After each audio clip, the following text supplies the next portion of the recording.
My name's Emil Rodriguez. I grew up in Queens. My interest in law started, my interest in law started when I was in high school. I was harassed a lot by the police. Eventually, I went to Queens College, graduated with a degree in political science. Now I work for the Legal Aid Society as a paralegal, and I'm also in law school at the CUNY School of Law. Yeah, David. David Ourlicht. I'm from New York City, born and raised, Manhattan. Was a named plaintiff in the Floyd versus City of New York case, which challenged the unconstitutional practice of NYPD's stop, question, and frisk, divorce stops, Terry stops.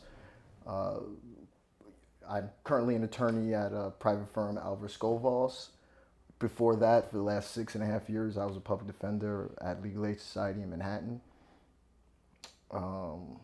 Yeah, I mean, my interest in law started from just growing up as a fucking as a black person in New York City and having those experiences with police since I was 15. You know, it just starts back then, all the way up until forever, and probably even past that. Germain? Yeah. Thanks, Eugene. So me, first of all, I'm a community liaison, and I got into this line of work because my best friend was killed in a gang shootout. Right, that happened in 2010, and at that point, seeing my uncles in and out of jail for murder, seeing friends killed throughout my childhood, being on that side of myself, doing things, terrorizing my community, it came to a point where I was like, yo, this can't be normal. Like, what can I do to change the mentality of my people? So I started my own nonprofit organization called Take It to the Court Foundation, where I used basketball tournaments as a way to send a message to my people. Because who don't love basketball, right? Especially in our communities, that's what we do. We like going to play basketball. So I started these tournaments nationally, and the objective was not one, only to put that message out there, but two, also to raise money for children who may have lost their parents to violence, to go toward their college aspirations, to let them know, like, hey, you may have lost your father, or you may have lost your mother to whether it was jail, to whether it was gun violence, whatever the case may be. There's still people out here that care, and we want to make sure that you succeed in life. At that point, I was in a limbo, and I ended up getting a job at the Legal Aid Society, where I met you all. And at that point, I was just support staff. I was in limbo, didn't know what I wanted to do. And then this community organizer position came up, and I thought it was a calling. So I was the first community organizer that Legal Aid Society hired. I built out their organizing team, me and my boy Victor. And then again, I was in limbo again, like, all right, I reached my ceiling, I reached my peak, what I'm gonna do? And then another position came up.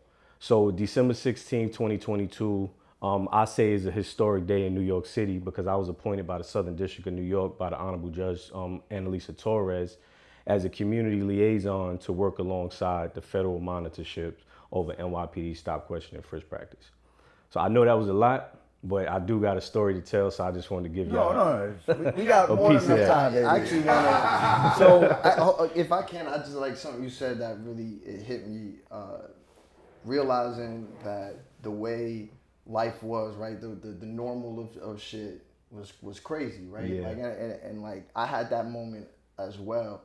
And it happened to be like in law school, and I'm with my peers, and like my first year, and I'm taking classes, and I'm starting to really have an understanding of something that I knew on a, I don't want to like on an experience level, not like just what I felt, but like what I lived through, what people that I cared about and loved, and my peers lived through, what my family like, and it hit me, and I was like, oh, this is not, most people don't have these experiences. Most people do not have these interactions with law enforcement.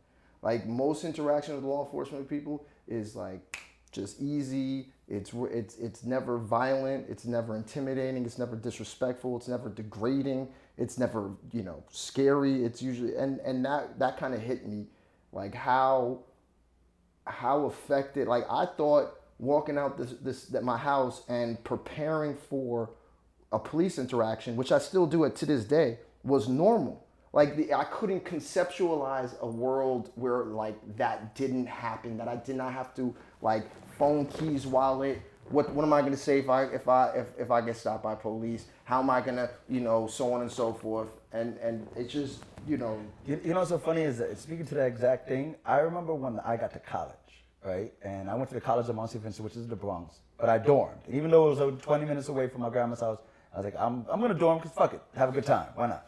And I remember being on that campus and realizing that was the first time that I got out of constant vigilance. Like I need to be head on a swivel.